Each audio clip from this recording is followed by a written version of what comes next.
The rain fell in a gentle mist against the windshield, turning the city lights of Boston into blurred golden halos. Lily adjusted her grip on the steering wheel of the aging blue taxi, her fingers trembling slightly. Her uncle's driver ID badge dangled from the rearview mirror, swinging gently as she exhaled, trying to calm the nerves twisting in her stomach. It was her first time behind the wheel of a taxi, and she felt like every pothole, every horn, every flashing pedestrian signal was daring her to make a mistake. I can handle watercolor landscapes and digital illustrations, but not meter fares and clutch pedals in the rain, she muttered under her breath. Yeah, makes perfect sense. Just as she reached for her thermos of lukewarm tea, the passenger door flew open with a creak. A man slid in, moving with the ease of someone used to going unnoticed. He wore a worn beanie pulled low over his forehead, a gray hoodie, and jeans that had seen better days. "You free?" he asked without looking up. Yeah," Lily said, startled. "Sure. Where to?" The man shrugged, his voice calm but tired. "Just drive. I'll tell you when to turn." She blinked, glanced at him through the mirror, then hesitantly tapped the meter. "All right then. Buckle up, mystery man." As she pulled away from the curb, he settled back into the seat and stared out the window. A few seconds passed in silence before his voice cut through the cab again. "You always drive like that?" he asked flatly. "Like what?" Lily replied, eyes flicking to the mirror. "Like you're racing an ambulance to the emergency room." Lily scoffed. "Driving a taxi at night is dangerous. I hope you're not a murderer." The man arched an eyebrow, half amused. "That's oddly specific." She shrugged, managing a crooked smile. "What can I say? My uncle's a firefighter. It rubs off."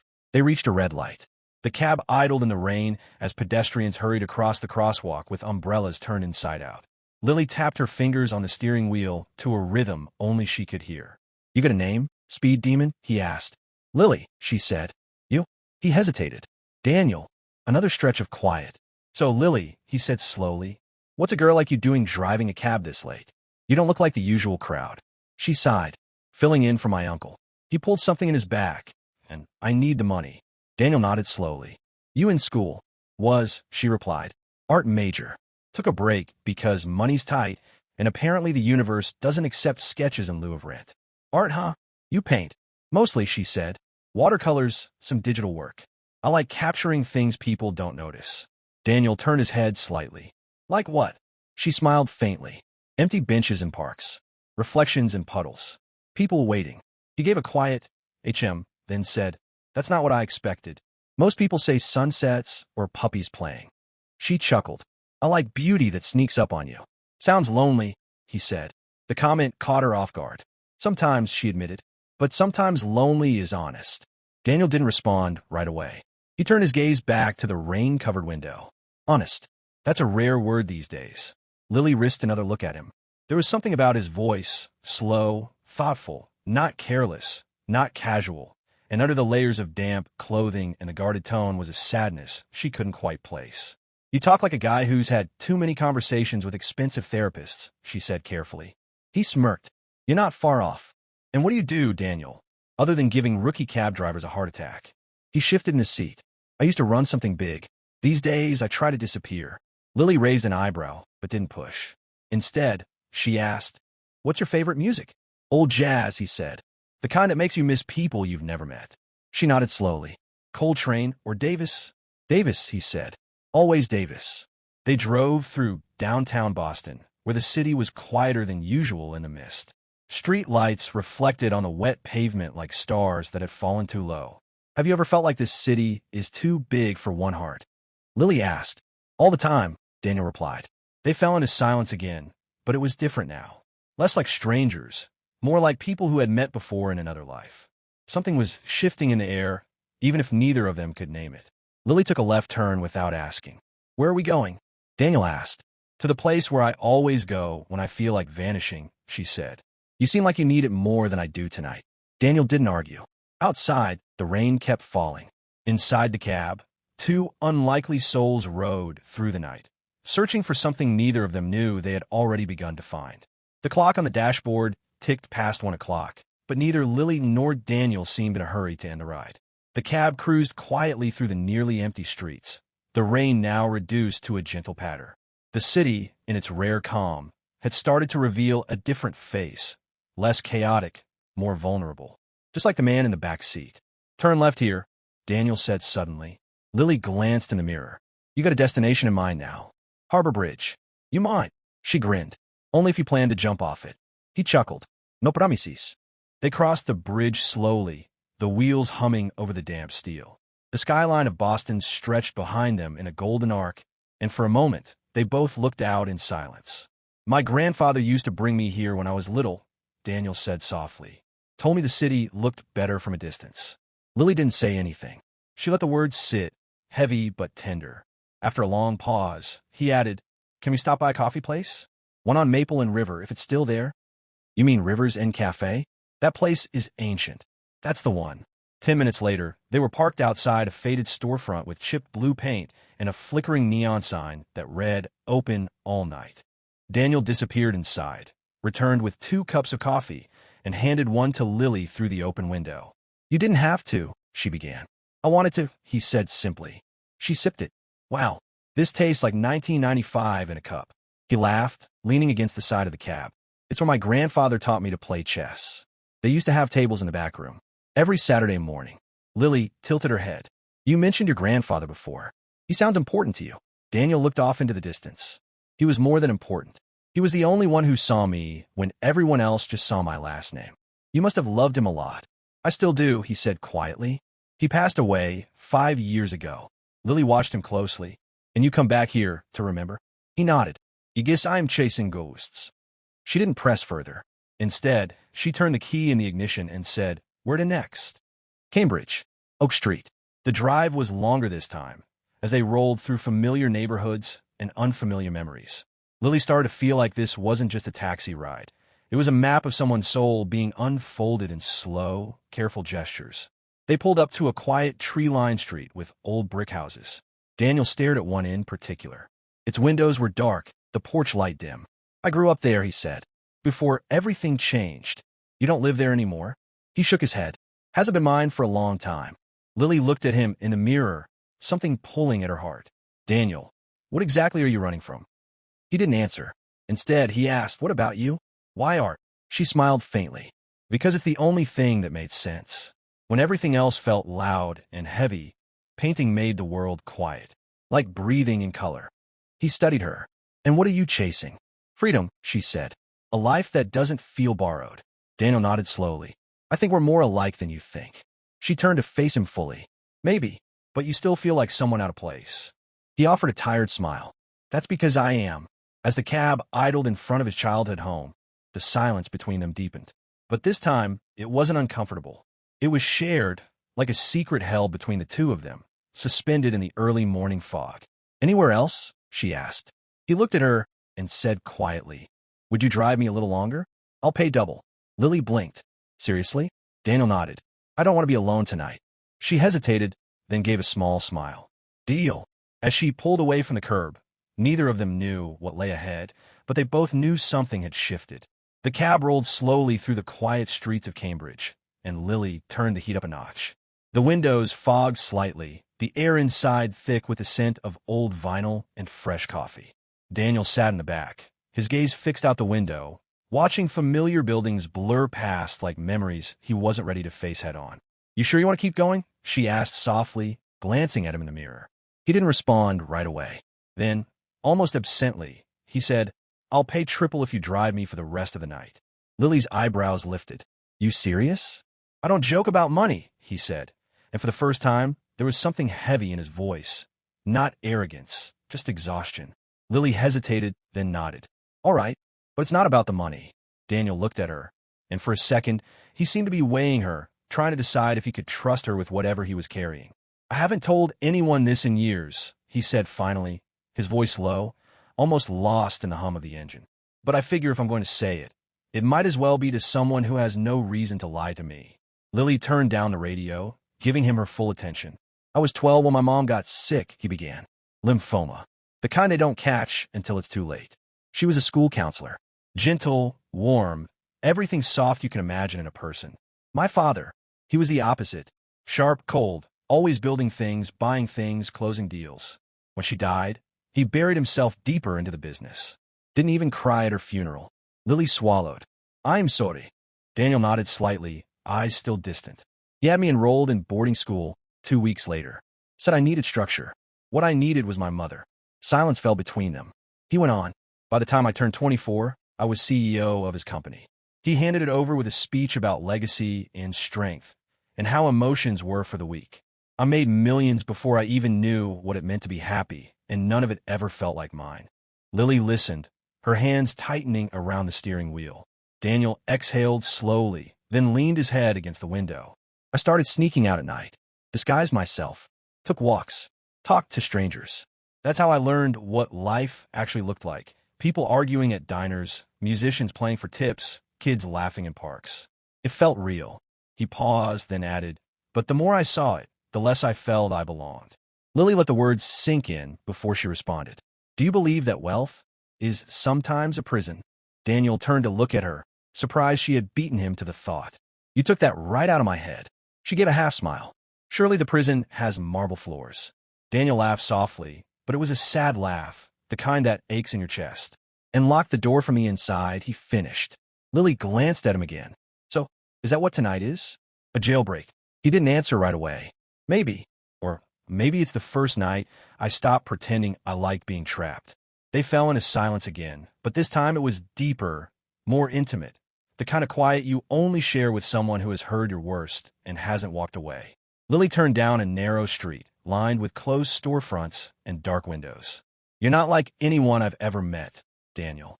I'm not sure that's a compliment. It is, she said. You talk like someone who's been cracked open, but still keeps walking. Daniel leaned forward, his elbows on his knees. What about you? Have you ever felt like life handed you the wrong script? Lily laughed softly. Every day. I was supposed to be halfway through an artist residency in Paris right now. Instead, I'm driving my uncle's cab and wondering if I'll ever hold a paintbrush for something other than commission work again. Why didn't you go? Couldn't afford it. Could barely afford groceries last month. Dreams don't pay rent. Daniel stared at her, something tightening in his chest. You're more of a fighter than I've ever been. She shrugged. I fake it pretty well. He smiled faintly. You don't need to fake anything. Not with me. Lily turned another corner, the cab sliding smoothly into a long avenue washed in amber streetlight. Outside, the city kept sleeping, but inside that cab, two people who had never planned to meet were beginning to see one another in ways that went beyond words. Thank you, Daniel said quietly. For what? For not treating me like I'm broken. Lily met his eyes in the mirror. You're not broken, Daniel. You're just searching. He didn't reply, but for the first time in years, he felt like someone had said the one thing he didn't know he needed to hear. And maybe, just maybe, that was enough to keep going. The sky had turned a deep, moody gray by the time Lily turned onto Beacon Street. Rain drummed against the roof of the cab, steady and unrelenting, turning the windows into smeared mirrors of city lights. It was well past 2 o'clock in the morning, but the world still buzzed with late-night energy. Neon signs, closing diners, tired people making their way home. Inside the cab, it had grown quiet. Not the comfortable kind of silence that had settled between them earlier, but something heavier, something pressing on Lily's chest like the moment before thunder. Daniel sat in the back, eyes distant. The warmth that had colored his voice earlier had faded. He'd been fidgeting with his phone, distracted, more guarded. Lily glanced at him through the mirror. You all right back there? He didn't respond at first. Then his phone lit up. She caught a quick glimpse of the screen as he lifted it. Incoming call. CFO office. Her hands tightened on the steering wheel, and her heart lurched. The call buzzed again. This time, Daniel sighed and silenced it, but Lily had already seen it, already felt it like a slap. CFO office? She asked, trying to sound casual, though her voice betrayed her. That your boss, or something? Daniel froze for a second too long. Then he muttered, Not exactly. Then what exactly, Daniel? Her tone shifted, sharpened. Because unless CFO is your yoga instructor's nickname, I think you've got some explaining to do. He leaned forward slightly, voice low. Lily, it's not what you think. She pulled the car into the side lane, tires splashing through puddles. Then tell me what it is. Because I've been driving around thinking I was talking to a man who gets it, who understands what it's like to fight for something real. And now I find out you're what? Some kind of billionaire playing dress-up? It's not dress-up, he snapped, suddenly defensive. I wasn't trying to fool you. You didn't tell me the truth, either. He leaned closer. I just wanted a night, one night, where I could be someone else. Someone who didn't have everything decided for him. Someone who didn't have to be looked at like a brand. Ah, she said bitterly. So the poor little rich guy decided to take a night off and play pretend with a cab girl. His face darkened. Don't do that. Do what? Are you angry that you lied? That you made me feel like we were talking as equals when you were hiding behind a mask the entire time? I never lied to you, he insisted. I didn't use a fake name. I didn't manipulate anything. You let me believe you were someone else. He looked down, then back at her. You looked at me like I was a person. Not a paycheck, not a profile and fortune, just a man. That's all I wanted. Well, congratulations, she said, voice cracking. You got what you wanted. And I got played. They stared at each other in the storm-lit cabin of the car, the air between them brittle and charged. Then Lily spoke again, softer this time, but sharper. You want to be normal? Try walking away from a scholarship because your mother can't afford your supplies. Try selling your sketches on sidewalks just to buy canvas. Try waking up every day wondering if your dreams are just too expensive to keep alive. I didn't mean to hurt you, Daniel said quietly. I didn't know how to be honest without losing you. You never had me, Lily replied, because you never gave me the chance to see the real you. She pulled the handle and pushed the passenger door open from the front. Get out, Lily. The rain rushed in like a slap of cold air. Daniel hesitated, then stepped out slowly, water instantly soaking through his clothes. He looked back at her one last time, his face unreadable in the dark. I wasn't trying to escape you, he said. I was trying to escape everything else. Then he shut the door. Lily watched him disappear into the rain, his silhouette swallowed by puddles and street lights, and everything unsaid. She sat there for a long time, unmoving, the wipers sweeping across the windshield like tired arms. The meter kept running, but the ride was over. The next morning, the sun rose reluctantly, pushing through clouds that hadn't yet forgiven the night.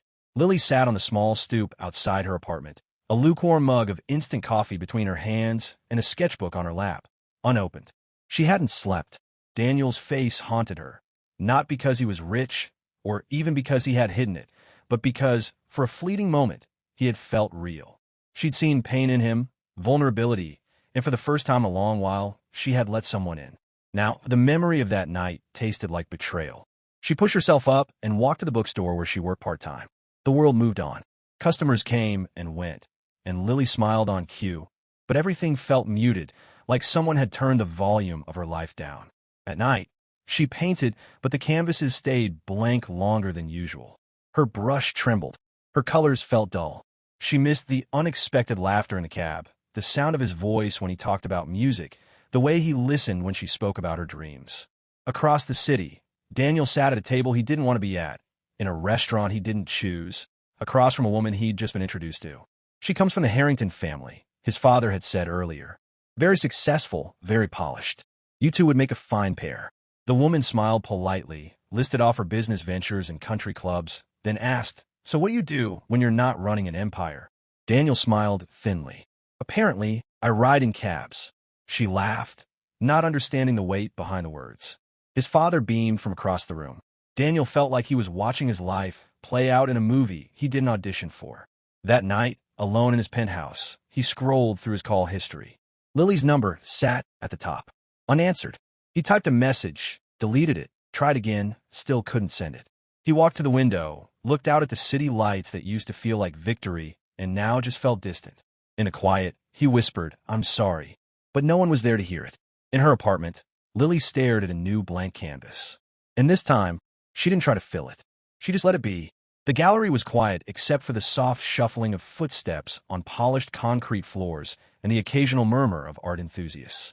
Abstracts, portraits, and moody cityscapes lined the walls, each canvas capturing a moment, a feeling, a truth. Daniel had not planned to be there. He had passed by on his way to a business lunch, saw the modest sign for the local artist showcase, and on a whim he could not explain, stepped inside. He wandered through the space, hands in his coat pockets, until one painting stopped him cold. It was a street scene at night. Rain fell in streaks of blue and gray. A blue taxi sat at the curb, its headlights glowing softly in the mist. Inside the cab, a man sat in the back seat, barely visible, his face shadowed, his posture weary, head turned toward the rain-blurred window. The driver, a young woman, was caught in the moment of a glance into the mirror, her eyes meeting his. The plaque read, Stranger in the Rain, Mixed Media by Lily Bennett. His breath caught. He moved closer. Every brush stroke felt like a memory. The fog on the windows, the tension in the cab, the silence charged with something unspoken. It was that night, their night, frozen in paint and emotion. She remembered. She had painted him. Daniel stood there for a long time before he turned, walked out into the sunlight, and pulled out his phone. Lily was stacking a pile of poetry books when the bell above the bookstore door jingled. She looked up and felt her chest tighten. Daniel stood there, holding the door, his eyes searching for hers across the rows of bookshelves. He looked the same, simple jacket, dark jeans, but there was something softer in his posture, something less guarded. For a moment, neither of them moved. Then he took a step forward. "I saw the painting," he said. Lily blinked. "What are you doing here?" "I needed to see you," he said. She crossed her arms. "So now the CEO has time for bookstore visits?" He went slightly, but didn't look away. "I deserve that." "Yeah," she said, her voice sharper than she meant. "You did." "I didn't come here to explain away what I did," he said, "or who I am. I came because I saw that painting, and it felt like you'd taken a piece of my soul and put on a canvas." Lily looked down. Her fingers traced the spine of a book on the counter. "You were never just a fair to me." "I know." She looked at him. "Then why lie?" He stepped closer. "Because I was scared. I spent so long living behind titles and expectations. I didn't know who I was without them. And when you saw me, not as a name or a fortune or a position, but just me, it terrified me. Because it was real." She didn't speak. Her throat tightened. "I was scared of losing something that actually mattered," he continued. "But by hiding, I lost it anyway." He exhaled, voice lower now. "Lily, I'm sorry. I didn't mean to make you feel like I was playing with your life. Meeting you, it was the first honest thing that had happened to me in years." She studied him for a long moment. "I don't care about your money," she said finally. "I never did, but I needed you to be real with me. All the way." "I will be," he said. "From now on." She gave a small nod, but there was hesitation in her eyes. "I don't know if I can just jump back in," she said. "There's still this space between our worlds. I live in a rented apartment and take shifts just to afford paint. You live in a world of tailored suits and strategic mergers. How do we even meet in the middle?" Daniel looked at her, really looked at her, then said gently, "I don't need a world of suits. I just need someone who sees me. And I think that's more than enough middle ground." Lily didn't answer right away, but she didn't look away either. Their silence stretched, thick with emotion and possibility. Then a voice called from the back of the store. Her manager, asking for help with inventory. "I should get back," she said softly. He nodded, stepping back. "I'll wait." She looked at him again, surprised. "As long as it takes," he said, and for the first time since that night in the rain, Lily allowed herself to believe he meant it. The study was silent, except for the ticking of the antique clock on the wall. The air was thick with expectation and quiet fury as Daniel stood across from his father, a glass of untouched whiskey in his hand. The older man sat behind his massive desk, posture perfect, every word that came from his mouth laced with calculation. "She is not right for you, Daniel," his father said calmly but firmly. "This is not emotion, it is logic. You know what is at stake." Daniel didn't flinch. "What's at stake is your control." His father narrowed his eyes. "No, what's at stake is the legacy I built for this family, and you're jeopardizing it over a fleeting distraction." "She is not a distraction," Daniel said, the first trace of heat slipping into his voice. "She's the only person who's seen me for who I am." "You think love pays dividends?" his father snapped. "You think it protects assets, maintains board confidence, sustains a billion-dollar empire? I don't care about the empire." "Then you're a fool." Daniel leaned forward, his jaw tight. "If you're saying I have to choose between the money and her." "I'm not saying it," his father interrupted. "I'm demanding it." The silence that followed was sharp. Then his father added coldly, "You will end this relationship. You will proceed with the Harrington arrangement, and the board will be reassured of your commitment to this company." Daniel stared at him. "And if I don't?" His father didn't blink. "You'll be cut off, removed from all holdings. Your name will remain, but the wealth will not follow." Daniel stood there for a long moment, the weight of a lifetime of pressure, expectations, perfection, and rehearsed roles pressed down on his shoulders like chains. But then, in his mind, he saw Lily, saw her laughing behind the wheel of a taxi, saw her standing in the bookstore, paint on her hands, saw the look in her eyes when she had whispered, "I just need the truth." And he knew. He placed the whiskey glass down on the desk, untouched. "If losing all of this," he said quietly, "is the price I have to pay to keep the one thing that's ever felt real," he looked his father straight in the eye, "then it's the best deal I've ever made." His father's mouth tightened, but Daniel didn't wait for a reply. He turned and walked out. That night, Daniel packed a single suitcase. He left the penthouse he had never really called home and moved into a small loft in the South End, which he had bought years ago but never used. The space was modest, one bedroom, old wooden floors and paint-chipped windows, but it was his. Entirely his.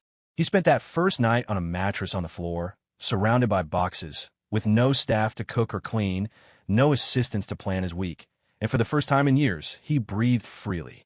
The next morning, he made his own coffee, burned his toast, and smiled. Later, he sat at his desk and pulled out a notepad, not a laptop, not a voice assistant. He began sketching something new, a life, a gallery space he wanted to fund, an art scholarship, a letter he would write to Lily. He wasn't sure what would happen when he gave it to her, but he knew one thing for certain. Whatever came next, it would be his choice, and he would choose her every time.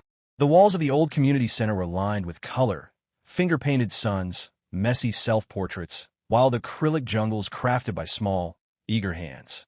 Lily stood in the middle of it all, her smock covered in smudges of blue and yellow, smiling as a group of children gathered around their canvases. It had been a year since that stormy night, a year since a stranger climbed into her cab and changed everything. And now, Lily was no longer just surviving. She was painting, teaching, laughing, and living. She had turned her dream into something real, an after-school program for kids who had nowhere else to go. Some of them had never touched a brush before. Now, they left the center with pain on their cheeks and light in their eyes. And Daniel? He had kept his promise to her and to himself. He stepped away from the world of power suits and gold-plated elevators. He created a foundation that funded arts education in underserved communities. He showed up at gallery openings in rolled sleeves and sneakers. His name was still whispered in boardrooms, but he no longer cared to be in them. And every Saturday, without fail, he came to Lily's class. Not as a sponsor, not as a savior, but as Daniel. Just Daniel.